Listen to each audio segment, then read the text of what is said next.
Buenos días a todos, mi nombre es María Carolina Portela Fernández, yo soy residente del programa de neurocirugía de la Universidad de Antioquia. Hoy vamos a hablar un poco de cirugía de epilepsia en población pediátrica. El asesor para esta charla fue el doctor Juan Esteban Salas, neurocirujano infantil y especialista también en cirugía de epilepsia. El objetivo de esta charla es dar una introducción general al tema de cirugía de epilepsia en niños, más que hablar específicamente de alguna técnica quirúrgica, por ende, pues ese es el enfoque inicial de la charla. Bueno, entonces a modo de introducción, recordemos que la epilepsia es una enfermedad cuya incidencia y prevalencia es mayor en la población pediátrica y en esta población algo más de la mitad, cerca del 60% de los casos son de origen focal. Se estima que hay aproximadamente 10 millones de casos en población pediátrica. De estos, una proporción que oscila entre el 20 y el 40% según la referencia consultada son resistentes a medicamentos, y esta enfermedad como tal va a condicionar una mayor morbilidad y mortalidad en estos pacientes en comparación con poblaciones, digamos, similares en edad y sexo, y otras condiciones. Es importante hablar de este tema puesto que hay una subutilización de la cirugía en epilepsia, a pesar de que se ha comprobado que tiene un papel especialmente en los pacientes con epilepsia resistentes a medicamentos. Esto, pues según cifras de la ILAE, menos del 1% de los pacientes con epilepsia resistentes a medicamentos se refieren a centros especializados para llevar a cabo estudios prequirúrgicos, y se tiende clásicamente a pensar que la cirugía en epilepsia es un último recurso, a pesar de que hay evidencia de su utilidad y que hay desenlaces favorables que apoyan su uso de forma un poco más temprana, tanto en adultos como en niños. Y como les digo, pues la ILAE tiene una especie de campaña buscando que se remitan tempranamente estos pacientes para estudios prequirúrgicos, y tener en cuenta también que en los últimos años se ha ampliado la indicación quirúrgica, sobre todo en población pediátrica, ante la evidencia de beneficios de las intervenciones tempranas y evidencia también de mejoría de desenlaces de calidad de vida, inclusive en pacientes con epilepsias que tradicionalmente se consideraban no quirúrgicas, como algunas formas de encefalopatías epilépticas. Algunas definiciones para homogenizar el conocimiento. Entonces, las crisis o las convulsiones, como lo llamamos algunas veces, es la ocurrencia transitoria de signos o síntomas secundarios a una actividad excesiva o sincronismo anómalo en el cerebro. Esas crisis pueden ser cualquier tipo de manifestación según el origen de la descarga. La epilepsia es una tendencia que se tiene persistente a tener crisis recurrentes. Una definición operativa que dio la ILAE es tener dos crisis o más no provocadas, separadas por al menos 24 horas, o que el paciente tenga una sola crisis con una probabilidad de recurrencia a 10 años mayor del 60%, como es el caso de una convulsión post-TEC tardía, por poner un ejemplo, o el diagnóstico de un síndrome de epilepsia, por ejemplo, un paciente con un síndrome de Sturge-Weber. Perdón, y una crisis en la presentación inicial. Bueno, en cuanto a epilepsia resistente a medicamentos, esta se define por la falla de al menos 2 ensayos terapéuticos con fármacos antiepilépticos adecuadamente probados, a dosis adecuadas, con adherencia del paciente al tratamiento y con una elección apropiada del medicamento según el tipo de crisis. Esta falla pues es por un tiempo definido que es al menos 3 veces el periodo interictal máximo o 12 meses, el que sea más largo. Pues cuando hay una falla de mantener al paciente sin crisis durante ese periodo de tiempo con estas características de los medicamentos, estamos ante una epilepsia fármaco-resistente. Y se habla de una resolución de la epilepsia cuando un paciente que tiene un síndrome definido de epilepsia, dependiente de la edad, haya alcanzado ya la edad tope de este síndrome, o un paciente que esté sin crisis hace más de 10 años y tenga más de 5 años sin medicamentos anticonvulsivos. Bueno, entonces en cuanto a la semiología de las crisis y la clasificación de las mismas, las crisis originadas en el lóbulo frontal van a tener como característica un inicio y una finalización súbita. Son crisis cortas de predominio nocturno, se presentan en clústeres, varias crisis juntas con una confusión posictal muy corta. De estas vamos a tener varios tipos de crisis que vamos a enunciar a continuación.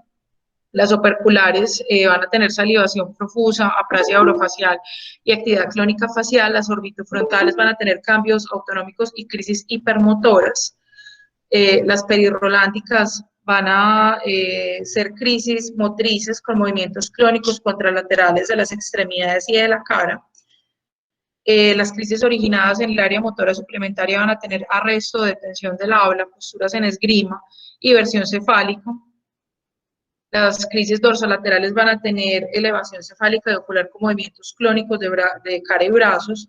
Y las crisis originadas en el giro del cíngulo van a tener tanto expresión como sensación de temor intenso con alteraciones incompletas del estado de conciencia.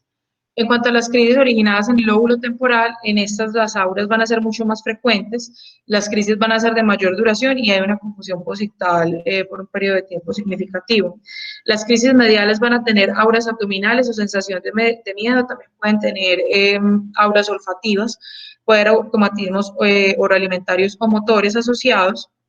Las crisis neocorticales laterales van a caracterizarse por auras auditivas, vertiginosas o inclusive visuales, con posturas distónicas contralaterales y pérdida de contacto tempranas, mientras que las crisis posteriores basales del temporal van a tener un arresto de la actividad seguido por movimientos contralaterales de versión cefálica y rigidez tónica del miembro superior. En cuanto a las crisis parietales, estas son relativamente silentes, se manifiestan con una aura somatosensorial y una vez hay propagación anterior hacia la corteza motriz puede haber manifestaciones motoras. En cuanto a las crisis occipitales, las auras van a ser frecuentes con síntomas visuales que pueden ser alucinaciones elementales, puede haber amaurosis ictal, parpadeo rápido o sensación de movimiento ocular, y en niños las crisis occipitales pueden manifestarse con vómito posictal importante. En cuanto a la ínsula tiene una característica y es que la semiología es muy difícil de precisar, especialmente en niños. Han descrito 3 patrones de crisis que pueden asemejarse a un patrón temporal similar a las crisis mesiales, un patrón temporosilviano que combina algunas características temporales junto con algunas frontales y un patrón frontal con crisis hipermotoras casi indistinguibles de las crisis frontales de las que hablábamos previamente. En cuanto a la clasificación, en el 2017 la ILAE publicó un nuevo modelo clasificatorio de epilepsia en el cual cambiaron un poco algo de la nominación, lo traigo por ese motivo. Recuerden que ya hablamos de crisis focales, no parciales, crisis generalizadas, y también podemos hablar según el origen de la crisis, si es desconocido su origen, si no tengo claro si el paciente tuvo un inicio focal o no. Asimismo, los tipos de epilepsia pueden ser focales, generalizados, puede haber combinados o desconocidos, y también debemos tratar de describir síndromes de epilepsia cuando se encuentren. Adicionalmente, se debe tener en cuenta la etiología de la epilepsia que presenta el paciente y las comorbilidades que presente dentro del enfoque diagnóstico. Este esquema muestra un poco cómo están subdivididas estas crisis según pues, el documento de la ILAE.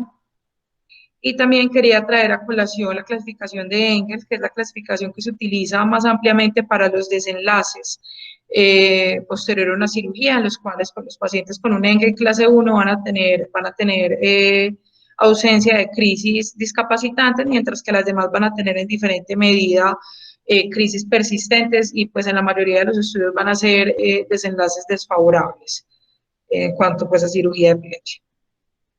En cuanto a la epidemiología, como habíamos mencionado inicialmente, hay aproximadamente 10 millones de casos en población pediátrica a nivel mundial. De estos, el 60% van a ser crisis focales y, nuevamente, como dije ahorita, entre el 20 y el 40% van a ser resistentes a medicamentos. Hasta un tercio de los niños se puede presentar con un síndrome de epilepsia específico, pues que esto, digamos, es más del terreno de los neuropediatras. En cuanto a la incidencia de la epilepsia en población pediátrica, es altamente variable, oscila entre 41 hasta 187 casos por 100.000 habitantes. Y esta incidencia va a tener un pico en niños menores de 12 meses y en los países en vías de desarrollo, especialmente en áreas rurales. De hecho, algunos estudios demuestran que en los países en vías de desarrollo, en áreas urbanas, la incidencia y la prevalencia es similar a la de los países desarrollados, mientras que en las áreas rurales es donde se ve, digamos, la mayor desproporción. La prevalencia es variable, en países desarrollados oscila entre 3 hasta 5 casos por cada 1.000 niños, mientras que en los países en vías de desarrollo esto puede aumentar hasta 44 casos en cada 1.000 personas. y la cirugía nos permite un control de las crisis en epilepsia resistentes a medicamentos con desenlaces favorables que oscilan según el tipo de epilepsia y el abordaje quirúrgico entre el 50 al 70% de los casos. Esto va a depender de una selección cuidadosa. Uno podría pensar que un 50% no es un tan buen resultado, pero recordemos que posterior a la adición de un tercer medicamento antiepiléptico, la probabilidad de obtener una respuesta favorable en el paciente es de menos del 10%. Entonces, realmente es una intervención que sirve, por lo menos más pues, que el manejo medicamentoso en este grupo de pacientes. En cuanto a las indicaciones para considerar un paciente candidato, la ILAE desde el 2006 lo dice de la siguiente manera: todo paciente con epilepsia resistente a medicamentos debería ser derivado tempranamente para definir si son candidatos a cirugía, es decir, requerirán estudios adicionales. A grandes rasgos, las indicaciones de intervención se basan en la evidencia de focalidad y que el paciente tenga una lesión resecable, o desconectable, digamos, del resto del parénquima. Sin embargo, esto ha venido ampliándose en los últimos años y esto engloba la presencia de displasias corticales, de complejo de esclerosis tuberosa, algunos tipos de polimicromigiria, amartomas hipotalámicos, tumores, síndrome de Sturge-Weber, entre otras, otra miríada pues, de patologías. Algunas particularidades en cuanto a las epilepsias en edad pediátrica. Lo primero es la carga de las crisis, especialmente en la calidad de vida tanto del paciente como del cuidador, es algo que se debe tener muy en cuenta, no porque sean niños los va a afectar menos. Debemos tener en cuenta también los efectos de la epilepsia sobre el cerebro en desarrollo. Es difícil dilucidar qué tanto de las alteraciones comportamentales y del neurodesarrollo de estos niños son por sus enfermedades de base versus los efectos de las crisis sobre el parénquima, pero se ha visto que inclusive en el contexto de enfermedades de base como encefalopatías neonatales u otros, el mal control de las crisis empeora el pronóstico del neurodesarrollo de estos niños, inclusive en esos pacientes. Lo otro que es importante tener en cuenta y que permite que se haya ampliado la oferta, digamos, de tratamientos en niños, el potencial de plasticidad funcional que tienen, especialmente con el lenguaje. Este se tiende a relojar más probablemente en menores de 5 años y esto permite que estos niños sean candidatos a procedimientos grandes, extensos, por ejemplo, desconexiones hemisféricas, en casos pues, de epilepsias de origen hemisférico. Lo vamos a ver un poco más adelante. El potencial de plasticidad motor es menos predecible que el de lenguaje, aunque se ha visto que hay algo de plasticidad en este aspecto, y la función somatosensorial tiene una preservación funcional significativa. Además, es importante recordar que la cirugía tiene potencial de mejorar los desenlaces psicosociales a largo plazo en estos niños cuando se interviene tempranamente, especialmente en escalas de medición de calidad de vida, del desarrollo psicosocial, y estos dos ítems están relacionados con el control de las crisis, y además en algunos casos se puede llegar inclusive a retirar los fármacos antiepilépticos, lo cual se ha visto que mejora los desenlaces cognitivos a largo plazo. Entonces, estas son algunas particularidades que uno debe tener en cuenta y por lo cual uno debería ser un poco más activo con el manejo quirúrgico de estos pacientes. En cuanto a la evaluación prequirúrgica, el objetivo que esta tiene va a ser identificar la zona epileptogénica y las zonas corticales para definir la correlación funcional. Esto se va a hacer a partir de una historia clínica detallada, de una evaluación clínica juiciosa y inicialmente de exámenes no invasivos. Y en caso de no lograr esclarecer una hipótesis adecuada con estos exámenes no invasivos, se podría pasar a hacer, digamos, evaluaciones más invasivas, como los electroencefalogramas intracraneales. Entonces, ¿qué son las zonas corticales? Son algunas zonas que se describieron que permiten inferir la localización de la zona epileptogénica o la zona a partir de la cual se originan las crisis. Estas van a ser entonces la zona sintomatogénica, que va a ser la que produce los síntomas ictales, la zona irritativa, que va a ser el área cortical que genera las espigas que se ven en el periodo interictal en el electroencefalograma, y la zona de inicio ictal, que es la que va a generar las crisis clínicas. Esta zona de inicio ictal puede ser de mayor o menor tamaño que la zona epileptogénica, están en estrecha relación. La lesión epileptogénica, cuando la hay, es la imagen radiológica que se cree causa las crisis. La zona de déficit funcional va a ser un área cortical con funcionamiento anormal en el periodo interictal que se evidencia a través de algunos exámenes, como por ejemplo el PET de glucosa. La zona epileptogénica, que es, digamos, la estrella de este grupo de zonas, va a ser la zona o el área indispensable para la generación de crisis. Esto es un concepto teórico, es decir, la zona epileptogénica se infiere a partir de las demás zonas y de los demás exámenes de laboratorio, y el objetivo de la cirugía es resecar o desconectar esta zona epileptogénica para evitar que las crisis se propaguen o se sincronicen con el resto del cerebro y produzcan la crisis, digamos, clínica que uno ve. En cuanto a la corteza elocuente, esta va a ser la corteza relacionada de forma reproducible con una función y es importante para controlar los riesgos de la cirugía, para definir qué tipo de abordaje se deberá llevar a cabo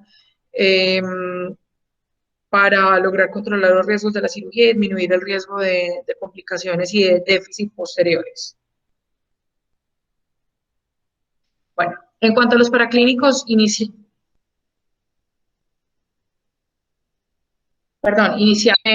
va a ser el electroencefalograma de superficie, este va a ser interictal inicialmente.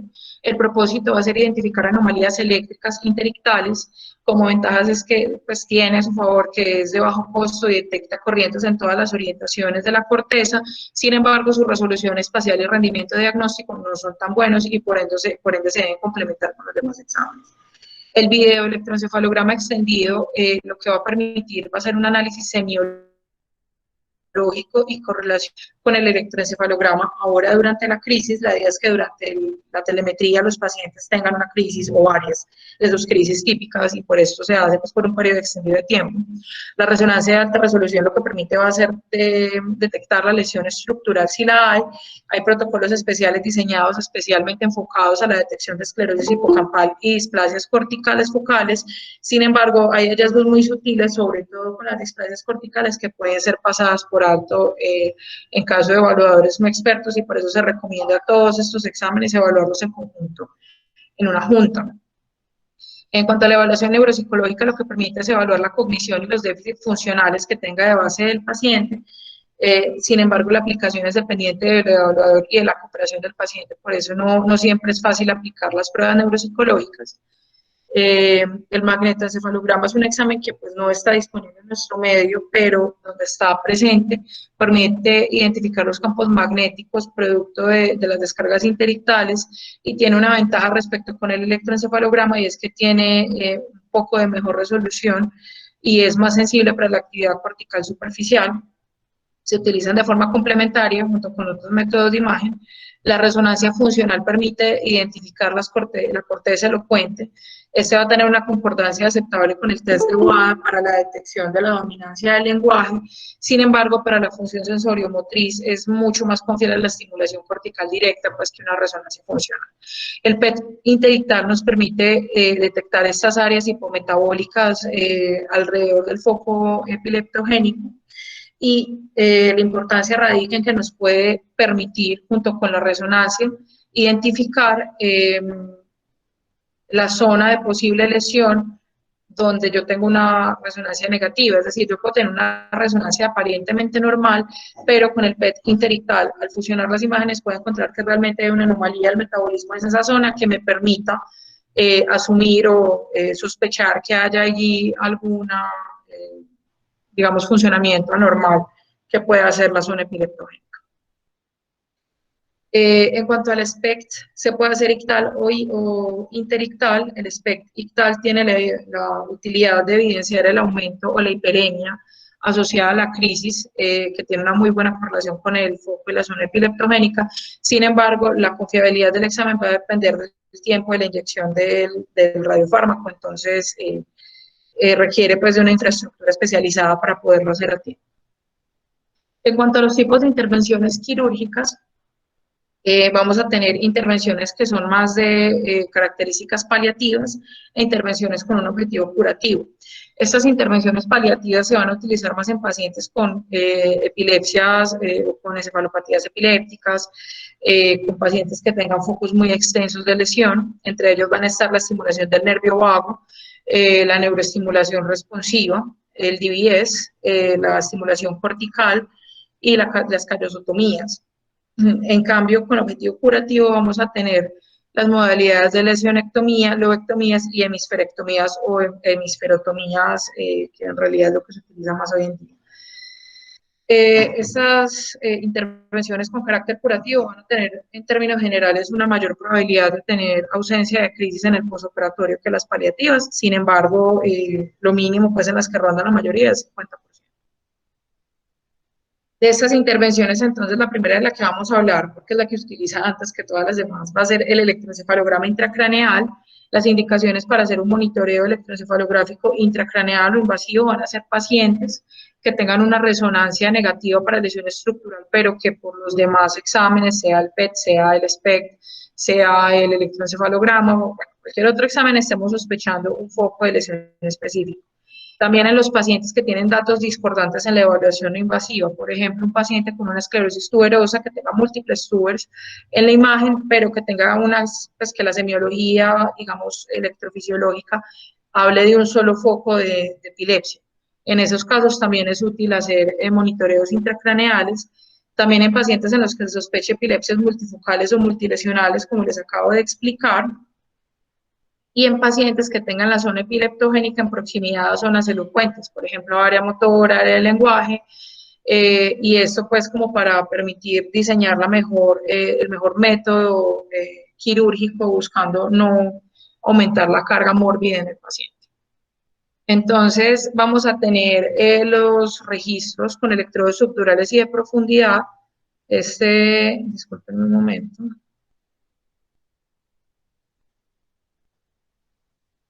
Este es un video del doctor Frim de la Universidad de Chicago donde se observa cómo están introduciendo una paleta, un electrodo de paleta. Esto lo están introduciendo a través de la convexidad del lóbulo temporal y lo que él explica pues, en el video es que busca cómo ese electrodo de la paleta termina dándole la vuelta al polo del temporal para registrar las estructuras anteromeciales del lóbulo.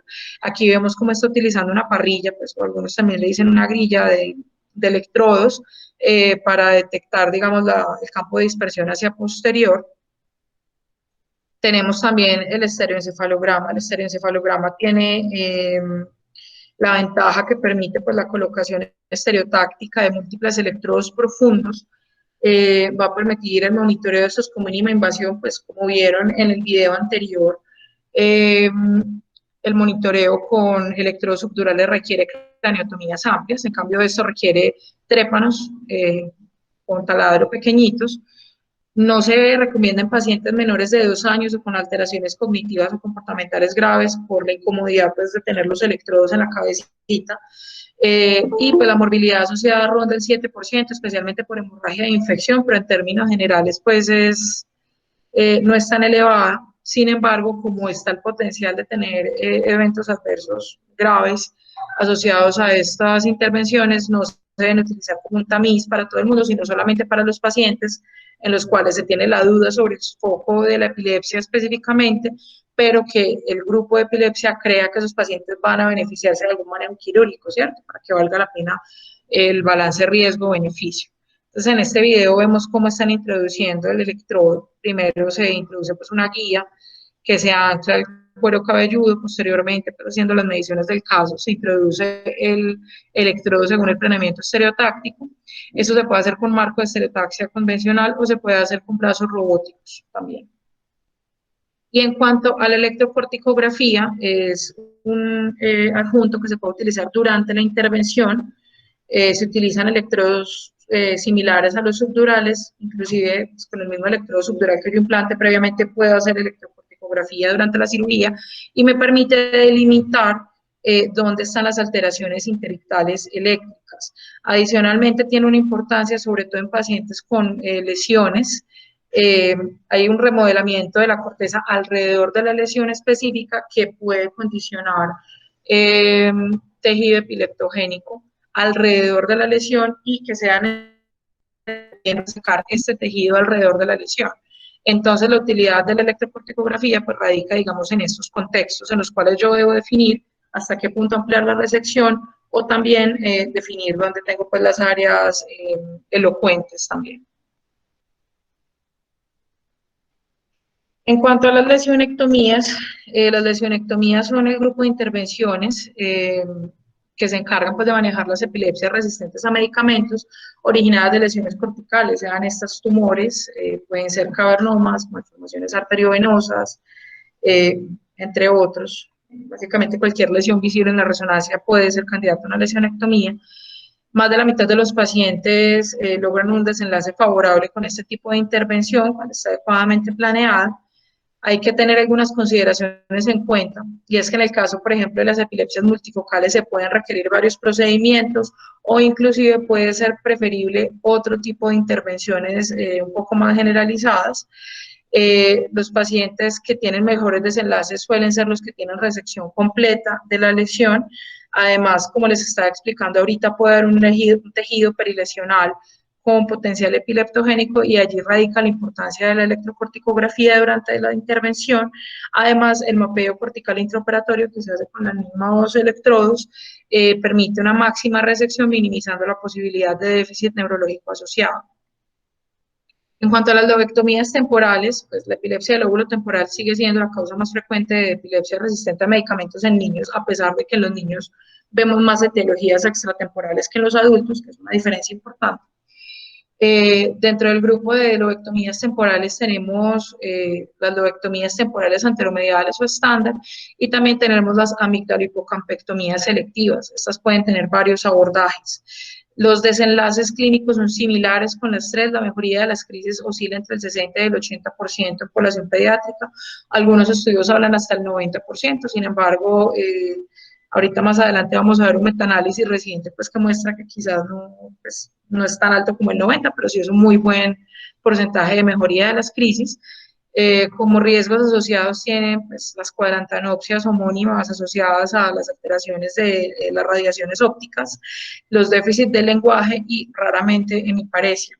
Esto se intenta controlar, sobre todo lo del déficit del lenguaje, teniendo en cuenta las medidas, dependiendo de si el lóbulo es dominante o no dominante para el lenguaje, 4 centímetros en el no dominante, 3,5 centímetros en el dominante a partir del polo temporal, y se ha visto que en los pacientes con epilepsias del lóbulo temporal que se llevan a cirugía de forma temprana, mejoran algunos desenlaces neurocognitivos y por ende pues se trata de llevar a estos pacientes tempranamente a cirugía cuando desarrollan la farmacoresistencia. En cuanto a las lobectomías frontales, bueno, tienen el mismo objetivo de la lobectomía temporal, pero en las epilepsias originadas en el lóbulo frontal, las referencias de superficie para definir las corticectomías van a ser la sutura coronal y el ala del esfenoides, como se ve en esta imagen.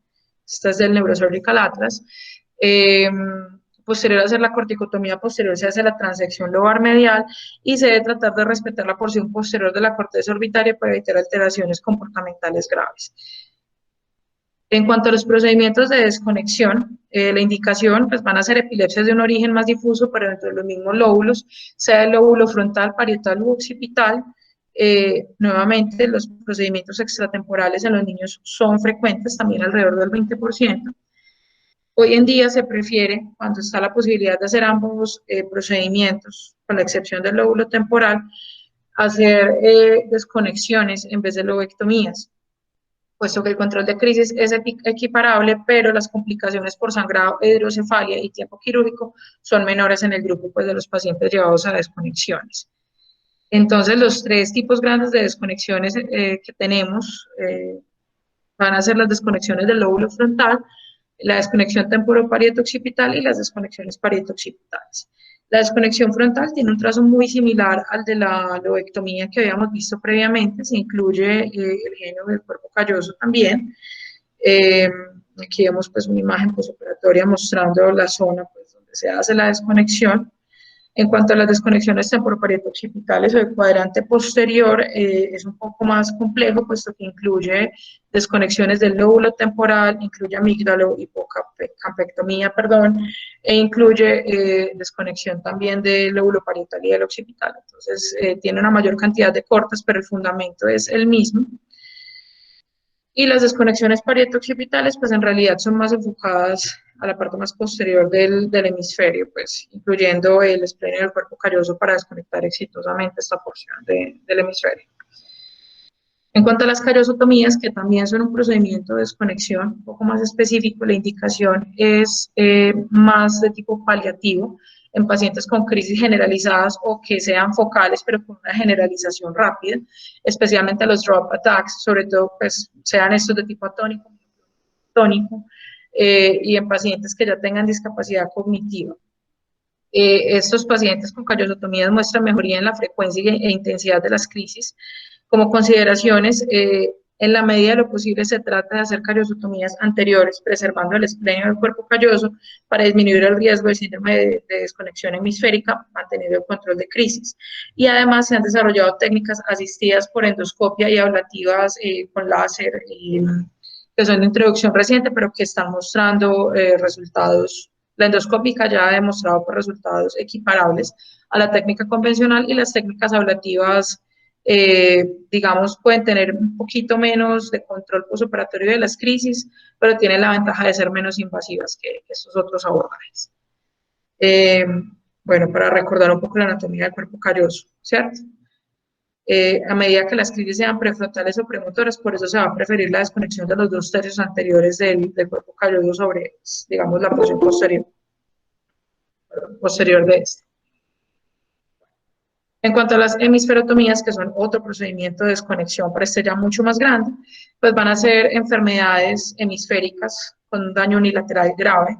Entre estos podemos tener porencefalia, los síndromes de Rasmussen, hemimegalencefalia, síndromes de Sturge-Weber, entre otras pues, patologías hemisféricas que tengan epilepsia resistentes a medicamentos y que tengan un deterioro cognitivo progresivo.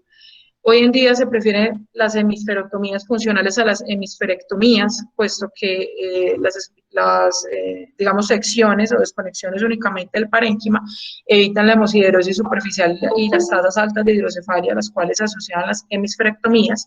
Como prerequisitos para considerar este tipo de cirugía, se requiere, pues, obviamente una anomalía estructural hemisférica con crisis lateralizadas, pero que el paciente ya tenga una hemiplegia o una hemiparesia preexistente, puesto que el procedimiento de desconexión en un paciente pues en un déficit motor lo causaría, ¿cierto? La idea es tratar de no agregar a la carga mórbida que ya tienen estos pacientes.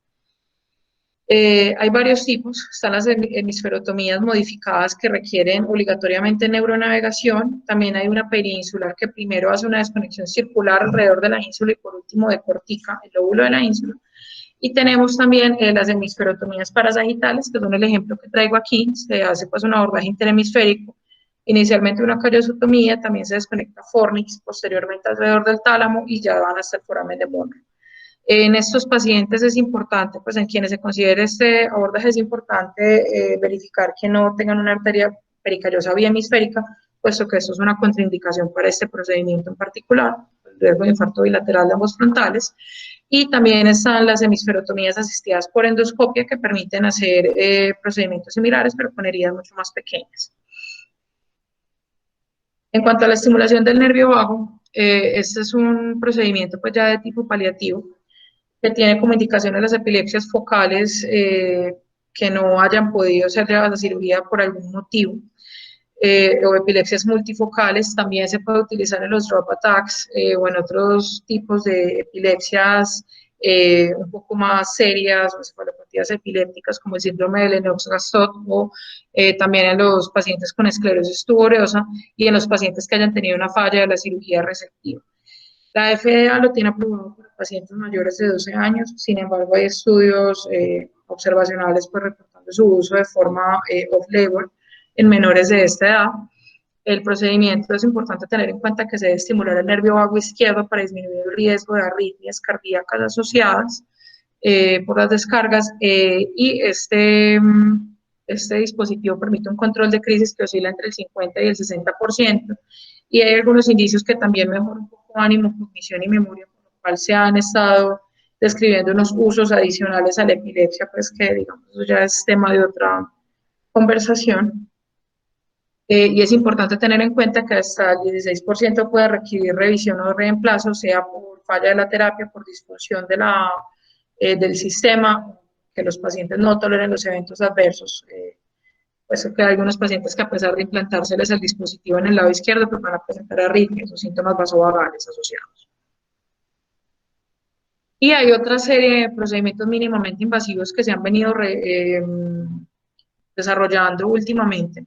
Entre ellos, pues tenemos la ablación térmica con láser, el LIT, lo que va a permitir es una ablación térmica de la zona epileptogénica.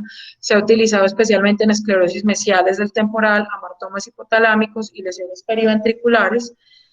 Como ventajas tiene que pues hay una mínima invasión y en tiempo real va a tener una monitoría de la zona, digamos, de la lesión ablativa. Pero pues como es una técnica reciente, hacen falta seguimientos a largo plazo para saber si los resultados se sostienen en el tiempo. En cuanto a las técnicas de ultrasonido, también se puede hacer ablación por ultrasonido, aún está en investigación clínica. Las neuroestimulaciones responsivas pues van a ser un sistema de asa cerrada que van a ser útiles en pacientes con focos amplios o múltiples. Esta es una estrategia paliativa que se utiliza en adultos, pero tiene muy pocos estudios en niños, al igual que el DBS, que es la estimulación cerebral profunda, pues que este es un sistema de estimulación de asa abierta, pues que va a estar ubicado en el tálamo centromediano o en el núcleo anterior del tálamo, y pues, también en pacientes no candidatos a cirugía resectiva. Sin embargo, pues en pediatría estas estrategias tienen pocos estudios. En cuanto a los desenlaces de la cirugía, primero quería traerles esta revisión de Cochrane. Esta se publicó en el 2019, incluyó 16.800 pacientes. En términos generales, esto incluía adultos, niños, cirugías temporales, extratemporales, de todo un poquito. De forma global, un 64% tuvo un buen desenlace posquirúrgico, que para ellos un buen desenlace posquirúrgico era un Engel clase 1. ¿Listo? Los estudios oscilaron entre el 13% hasta el 92%, pues un rango muy amplio realmente, pero vemos que está pues alrededor del 65-70%, que es lo que habíamos visto en la mayoría de textos. Los predictores que ellos encontraron para mejores desenlaces posoperatorios eran los pacientes con lesiones evidentes en la resonancia, que no hubiesen requerido monitoreo intracraneano para definir la cirugía, pacientes en quienes se hubiese logrado resección completa de la lesión, pacientes con esclerosis temporal mesial, con concordancia del electroencefalograma y la resonancia, los niños con antecedentes de crisis febriles y esclerosis mesial temporal, y pacientes en ausencia de malformaciones del desarrollo cortical, así como los tumores. Son algunos factores asociados a un buen desenlace. Sin embargo, este año se publicó en Neurology esta revisión sistemática de desenlaces, específicamente en cirugía de epilepsia pediátrica. Ellos tomaron pues, varios estudios, pero ya enfocados a la parte pediátrica. Este primer plot que les voy a mostrar es el análisis comparando cirugía versus terapia clínica. Vemos pacientes aquí y vemos que en términos generales el ponderado favorece la cirugía con un OR de 6.49, un intervalo de confianza pues que es ancho, pero que no pasa la unidad, y con una P que es significativa. Tenemos también, pues, describieron, digamos, el porcentaje libre de crisis a un año posquirúrgico. En general fue del 64%, algo muy similar a la revisión de Cochrane, pero ellos encontraron que en el análisis por subgrupos que este número de libertad de crisis iba disminuyendo a medida que iban pasando los años desde la intervención, por lo cual estos pacientes pues deben continuar seguimiento, ¿cierto? En cuanto a la localización de la cirugía y el tipo de cirugía, los pacientes con mejores resultados en cuanto al control de crisis fueron los pacientes con cirugías hemisféricas, seguidos de cerca de los pacientes con cirugía del lóbulo temporal, estos pues 74 y 73% libre de crisis a un año, y los pacientes con cirugía extratemporal pues estaban rondando el 60%. Recordemos que este grupo es mucho más heterogéneo pues que los dos anteriores. En cuanto a las patologías específicamente, vemos que las que mejor les va con cirugía van a ser los tumores, las esclerosis mesiales del temporal y los síndromes de Rasmussen. Sin embargo, los demás desenlaces que vemos pues están rondando el 50%, con la excepción del amartoma hipotalámico. Este otro metaanálisis nos estaba comparando las resecciones incompletas con las resecciones completas y vemos pues que la persistencia de crisis se asocia de forma significativa a resecciones incompletas de la lesión. En cuanto a la parte del neurodesarrollo, los estudios previos pues, han tenido resultados inconsistentes. Esto es una revisión pues, que hicieron como de todo esto. Sin embargo, hay que tener en cuenta que la estandarización de las pruebas neuropsicológicas es complicada y en niños que tienen, digamos, ya una alteración cognitiva de base, hay un nivel mínimo a partir del cual el examen no puede evaluar más abajo, digamos, es lo que ellos llaman un efecto de piso. Por ende, se subestima el efecto de la cirugía de epilepsia, porque si la prueba no me lee más abajo, pues no voy a saber si de pronto pasó de estar aquí más abajo, un poco más arriba, en cuanto a su desarrollo cognitivo del niño, ¿cierto? Eh, los predictores de desenlaces cognitivos favorables para los niños pues va a ser el cociente intelectual prequirúrgico, la integridad del resto del cerebro, la educación parental también es un factor protector importante y la duración de la epilepsia activa, es decir, cuántos años dura el niño funcionando con pobre control de sus crisis antes de ser intervenido. Este último ítem que se ha encontrado en varias revisiones, que tiene un papel importante en desenlaces del neurodesarrollo favorables, es un argumento más a favor de una cirugía temprana como estrategia de manejo en estos pacientes. Entonces, ¿qué es lo que se propone pues, con esto del neurodesarrollo? ¿Por qué la epilepsia va a alterar el neurodesarrollo? Debemos tener en cuenta, uno, pues que el paciente puede tener una alteración cognitiva de base, ¿cierto? Por sus bien sea por su entorno o por su parte genética. Adicionalmente, la patología epiléptica que va a llevar a las convulsiones, estas van a llevar a alteraciones funcionales y conectivas de las redes, van a llevar al desarrollo del neurodesarrollo y además la utilización de antiepilépticos se puede asociar también con alteraciones del neurodesarrollo. Al hacer una cirugía de epilepsia, eh, lograr disminuir el número de antiepilépticos y el número de crisis, pues se ha propuesto que mejore también la parte cognitiva, ¿cierto? Ese es como el fundamento inicial de todo eso. Bueno, y en cuanto a la mortalidad y el síndrome de muerte súbita asociada a epilepsia, es importante tener en cuenta que la mortalidad en los pacientes con epilepsia no controlada es de 3 a 4 veces mayor que la de los congéneres equivalentes en edad, en otras patologías, en todo lo demás, y en adultos la cirugía se ha visto asociada a la disminución tanto de la mortalidad a largo plazo como del síndrome de muerte súbita asociado a epilepsia. En pediatría hay indicios de un comportamiento similar, no hay tantos estudios que lo describan, pero pues viendo el comportamiento de la patología en términos generales se podría suponer que va a tener un comportamiento similar. Y en cuanto a la morbilidad, es variable, inclusive en la misma revisión de Cochrane hay una queja de los autores, y es que pocos datos de los eventos adversos reportados en los distintos estudios. Sin embargo, pues este estudio de Kim en el 2008 reporta pues, 134 pacientes apenas sin muertes perioperatorias, eso en resecciones temporales cerca del 20% tendrán defectos campimétricos, y en mi parecer es que en la mayoría de los casos son transitorias, del 18% de las resecciones extratemporales. Sin embargo, hay poca literatura sobre los eventos adversos, es un sesgo de publicación al parecer. Bueno, en cuanto a conclusiones, como vimos, pues la población pediátrica va a tener algunas diferencias en cuanto a su presentación clínica y la plasticidad. Esto va a hacer que estos pacientes sean candidatos a procedimientos y que las indicaciones se hayan ampliado en los últimos años.